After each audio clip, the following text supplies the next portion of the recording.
मे महिन्याचा हप्ता वाटप भरपूर लाडक्या बहिणींना हप्ताच आला नव्हता.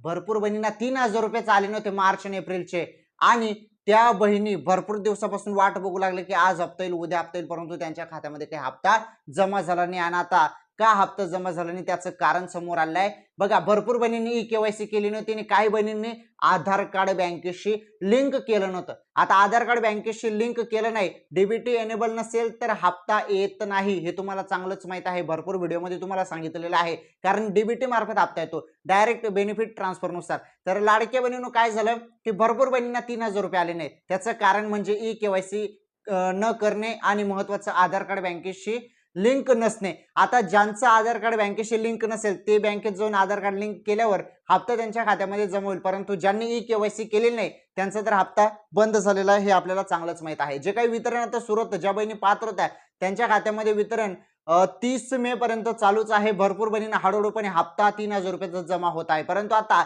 ऑलमोस्ट भरपूर बहिणींना हप्ता येऊनच गेलेला आहे. परंतु आता मे महिन्याच्या हप्त्याची सर्व लाडक्या बहिणी आतुरतेने वाट बघत होते. 23व्या हप्त्याची आतुरतेने वाट बघत होते.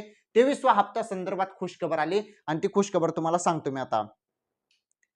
तर लाडक्या बहिणींनो, तुम्ही स्क्रीनवरती बघू शकता मार्च एप्रिल हप्ता अनेक महिलांच्या बँक खात्यात 2 महिन्याचे एकत्रित 3,000 रुपये जमा करण्यात आले आहेत. तर आता तुम्ही मे महिन्याच्या हप्त्याची आतुरतेने वाट बघत होते आणि तुम्ही इच्छुक आहात अपडेट जाणून घेण्यासाठी. तर बघा लाडक्या बहिणींनो, मे महिन्याचा हप्ता, मे महिन्याचा 1,500 रुपयाचा जो काही नियमित हप्ता आहे तो लवकरच पात्र महिलांच्या खात्यात जमा होणार आहे. लवकरच म्हणजे कधी जमा होणार आहे तुम्हाला सांगतो मी. हे बघा, तर जून महिन्याच्या पहिल्याच आठवड्यामध्ये 100% हप्ता तुमच्या खात्यामध्ये जमा होणार आहे लाडक्या बहिणींनो. हो, जून महिन्याच्या पहिल्याच आठवड्यामध्ये म्हणजे 10 जूनच्या पहिलेच हप्ता जमा होऊन जाईल. तर ही सर्वात मोठी आनंदाची बातमी ती राज्यातील लाडक्या बहिणींसाठी खुशखबर होती. आणि बघा, ज्यांनी अजूनपर्यंत आधार कार्ड बँकेशी लिंक केलं नसेल ना त्यांनी बँकेत जा. बँकेत जाऊन तुम्ही पटकन आधार कार्ड बँकेशी लिंक करा, म्हणजे तुमचे जेवढे थांबलेले हप्ते असतील ते तुमच्या खात्यामध्ये पटपट जमा होऊन जातील. आता पुढे महत्वाच्या बघा आजच्या ताज्या घडामोडी आपण बघणार आहोत. म्हणजे सध्या काय चालू आहे, राज्यात काय चालू आहे ते पण तुम्हाला जाणून घेणं गरजेचं आहे बहिणींनो. बघा, आता तुम्हाला पहिले सोन्याचा भाव सांगतो मी. आता लाडकी बहीण योजने संदर्भात अपडेट संपले. तुम्हाला जी माहिती दिली मी मे महिन्याचा हप्ता तो तुम्हाला जून महिन्याच्या पहिल्याच आठवड्यामध्ये भेटून जातील. आणि ज्यांना हप्ता येत नाही त्यांनी आधार कार्ड बँकेशी लिंक करा बँकेत जाऊन. ओके. आणि ज्या बहिणींनी ई-केवायसी केली नाही त्यांचा हप्ता डायरेक्ट बंद झालेला आहे. ओके. आता बघा महत्वाचं सोन्याचा भाव. आता सोन्याचा भाव काय झालेला आहे, सोन्याचा भाव जाणून घेणं पण फार गरजेचं आहे तुमच्यासाठी. कारण तुम्ही भरपूर महिला सोनं खरेदी करतात आणि सोन्याचं भावसाठी उत्सुक असतात की आज भाव किती कमी झाला की जास्त झाला काय आहे. तर बघा, 24 कॅरेट सोन्याचा भाव, 22 कॅरेट आणि 18 कॅरेट सोन्याचा भाव आपल्याला स्क्रीनवरती तुम्हाला पाहायला मिळत असेल. आणि हे बघा, आज 18 कॅरेट सोन्याचा भाव आपल्याला पाहायला मिळत आहे 11,871 रुपये. 18 कॅरेटचा भाव 11,871 रुपये आहे. आणि 22 कॅरेट सोन्याचा भाव 14,509. 24 कॅरेट सोन्याचा भाव 15,828 रुपये. हे आहेत सोन्याचे भाव. आणि तुम्ही जरी बघितलं तर भाव कसे आहेत, तर सध्या म्हणजे वाढच आपल्याला पाहायला मिळत आहे. जरी मागील आठवड्याचा विचार केला तर घसरण आपण म्हणू शकतो, परंतु जरी असं जरी आपण बघितलं तर ही वाढच आहे. कारण भरपूर प्रचंड भाव आपल्याला वाढताना दिसत आहे. महत्वाचं यामध्ये जीएसटी नाही टाकलेली. जीएसटीचं अजून चार्जेस भरपूर असतात. यामध्ये 100-200 रुपये जर पकडले तर जीएसटी पकडून जर पकडले तर मग तुम्हाला डायरेक्ट बाजाराचा भाव समजतो. ओके. चला, हे ताजे भाव होते, जे आजचे ताजे भाव होते ते तुम्हाला या व्हिडिओमध्ये सांगून दिले. म्हणजे आजचा जो व्हिडिओ आज तुम्ही पाहतात तर आजचा हा भाव आहे. त्यानंतर चांदीचा भाव किती, चांदीचा भाव पण जाणून घेणं फार गरजेचं आहे. तर बघा, 1 ग्राम चांदीचा भाव 284 रुपये 90 रुपये पाहायला मिळत आहे. आणि त्यानंतर 1 किलो चांदीचा भाव 2,84,900 रुपये आज आपल्याला चांदीचा भाव पाहायला मिळत आहे. तर हे आहेत चांदीचे भाव. पुढे बघा अजून ताज्या टॉप बातम्या. आता महत्वाची बातमी आहे ही पावसा संदर्भात महत्वाची बातमी आहे. बघा, पावसा संदर्भात माहिती काय आहे, तर या भागात पुढील 5 दिवसात पावसाचा अंदाज सांगितलेला आहे. कुठे कुठे पाऊस सांगितला आहे, तुमच्या जिल्ह्यात पण सांगितलेला आहे का? बघा स्क्रीनवरती.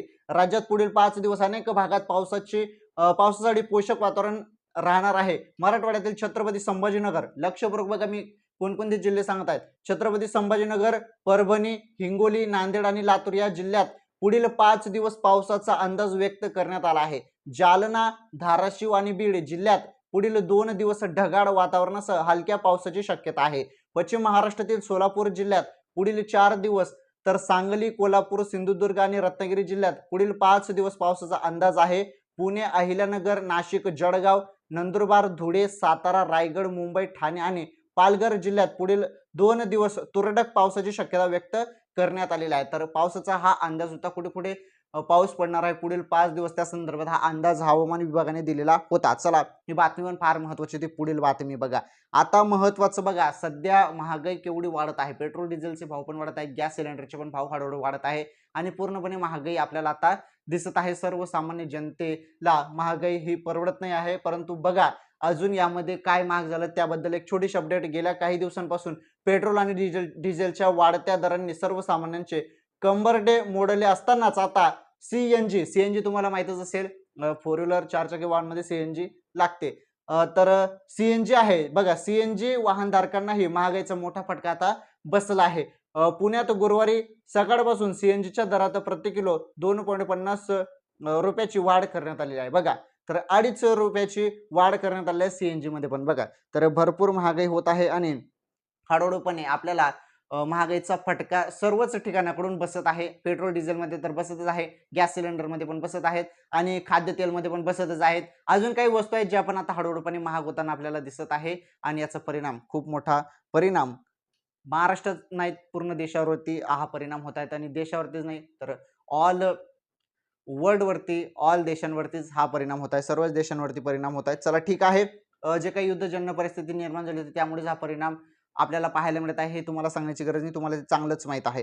पुढील ताजी बातमी बघा. आता हे बघा, पुण्यात लॉकडाऊन लागण्याची जी काही बातमी आहे ती खोटी निघालेली आहे. बोललं जात होतं पुण्यात लॉकडाऊन लागल्याची बातमी अशी सध्या सोशल मीडियावरती व्हायरल झाली होती, परंतु ती खोटी आहे. बघा त्याबद्दल माहिती. पुण्यात लॉकडाऊन लागू करण्यात आल्याचा सोशल मीडियावरील जो दावा आहे तो पूर्णपणे दिशाभूल करणारा आणि खोटा आहे. महाराष्ट्र शासनाच्या माहिती व जनसंपर्क महासंचालनालयाने या अफवेचे खंडन केले आहे. पुणे पोलिसांनी दिलेल्या माहितीनुसार शहरात कोणताही लॉकडाऊन लावण्यात आलेलं नाही. आगामी सण उत्सवाच्या पार्श्वभूमीवर केवळ कायदा व सुव्यवस्था राखण्यासाठी आणि गर्दी नियंत्रणासाठी काही विशेष निर्बंध लागू करण्यात आले आहेत. नागरिकांनी कोणत्याही अफवांवर विश्वास ठेवू नये असे आवाहन प्रशासनाने केलेले आहे. म्हणजे जी काही लॉकडाऊनची बातमी आहे ती फेक होती, खोटी होती, ते इथे डिक्लेअर झालेलं आहे. चला ठीक आहे, आज आपण या व्हिडिओमध्ये आजच्या ज्या काही टॉप बातम्या त्या टॉप बातम्या बघितलेल्या आहेत. संपूर्ण माहिती एकदम तुम्हाला समजेल त्या भाषेमध्ये सांगितलं, एकदम सिंपल आणि फास्ट पद्धतीने.